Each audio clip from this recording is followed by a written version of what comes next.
Hey guys, this is JohnyTechReview. Today I have a quick review for you of this Wolsen RS-1 152 in 1 games.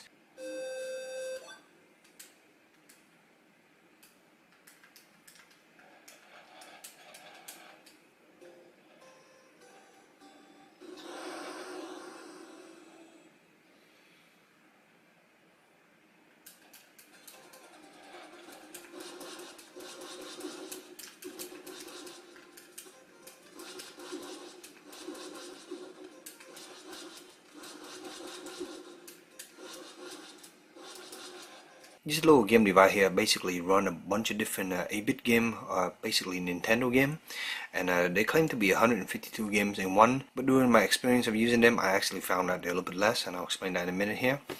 Anyway, let's take a look at the unit itself. As you can see here, you have the reset button up here, start and pause, you have your A and B, your turbo button, and then you have your directional pad here.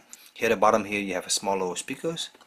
On the side here there's the volume knob, and you can just rotate the volume knob, feel really nice. Up top you have your on-off switch, and then on your side you have your AV out.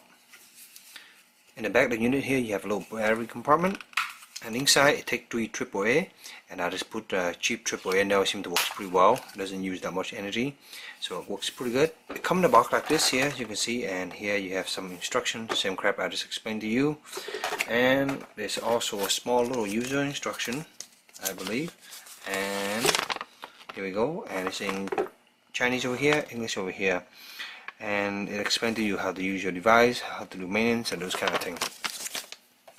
So anyway, let's get into the unit. So to turn it on, pretty easy. Just turn it on and it boot up pretty quickly. This is how I'm going to turn it down a little bit here.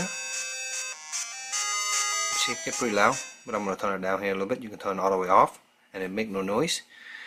So far I've been using this device for 3 weeks, playing on and off different games, and you know, not too long, a few hours here and there. So far the unit still has a pretty good battery. So anyway, to change the to get started, you just press start here, and then you have your list of game here. As you can see, there's a lot of game. So we say 152 in one here. You can go up and down by just selecting these right here, or you can page up and page down by using left and right. You can see here.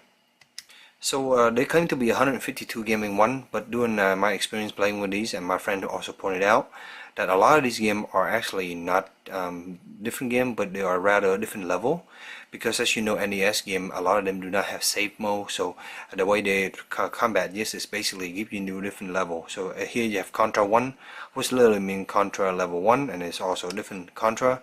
So down here, let me show you another one, Double Dragon 2 and 3. That's actually a different game, but let me show you Mario. They have Mario 1 to 8. And that's basically the idea, is that you can see there's not that many Mario games. Each of them is just a different Mario level. So there's no save mode in this guy, so it's not like an emulator that on the computer that you can actually save your current device. But basically you turn it up, you can lose everything. So these are a different kind of game. There's a lot of different kind of games. It's really fun. And you also have Angry Bird, as I show you on the TV here.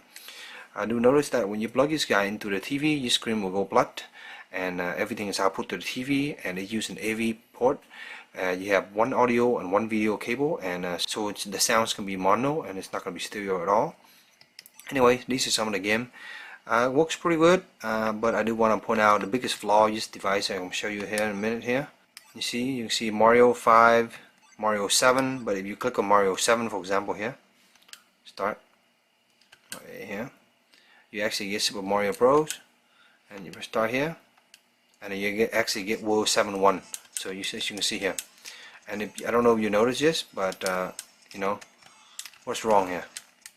Look at the way I'm pressing the button right now. If you notice that A and B are flipped here. So if you remember, Nintendo controller, it's actually this button here is B and that's A. So the layout of this keypad is actually backward. And for game like Mario, where you want to run by holding down B here and then jump with A, this is backwards. So you kind of have to kind of thumb it up in the hole like this and kind of jump, or you have to do basically 2-finger jump, you know, run like this and press jump with this, which is a little bit backward. So it does take a little bit of effort to get used to this. And I checked a bunch of other different devices that are generic and they have different brand name. They all have the same exact issues, and that's basically the buttons are backward. And I even asked the company see if there's a way to actually remap them somehow, but there was really no way to do that. Also, another thing I want to point out, in this game the world is perfect, but in some other game, I can't remember which game it was, but some of these games, the top and the bottom of the screen actually is different. And some of these games here, the top here will end up being at the bottom here when it's drawn, so there's a little bit of top you lose and it'll go down at the bottom. I think that's just an NES issues or some of these issues here. But you can see a lot of different cool game here. Of course, this is the Blood Fight game, one of my favorite game. Of course, this one is in Japanese, so everything is in Japan here. As you can see, it was one of my really fun game here. I love playing this little game here. It's pretty cool. Anyway, you cannot save this game, but you want to go back, just hit the reset button. As you can see, take you back to the screen, and press start here, and then you can place to a different game. So I wish there's a way that you can sort them, but right now it's sorted all over the place. It's not been alphabetical, which is sadly. So the games are all spread out. So you can see you do have a lot of different games. If you look under the different review, you see a list of all different games. I think there's total probably about 50-60 games, and then the different level make it 100 and something games, but you're actually not getting that many games. Overall, it's a pretty nice little device. I think for my hand, I have a pretty medium sized hand. It works pretty good. One of my friends pointed out that it's a little bit smaller. They could have used a little bit bigger and with a bigger screen, and I think that's true if you are an adult, but I think if you're buying this for a little kid, I think it will work fine. But I think to me the cardinal sin here is having the button flip backward and you can't switch them. So it's almost a perfect device. Hopefully in the future they'll fix these issues, because you know, anyone can look at the NES controller and see that these buttons are mapped backward. So I hope this short little review helped you in your purchase decision, and you have any question, please let me know in the comment below, and as always, stay tuned for future review. Thank you.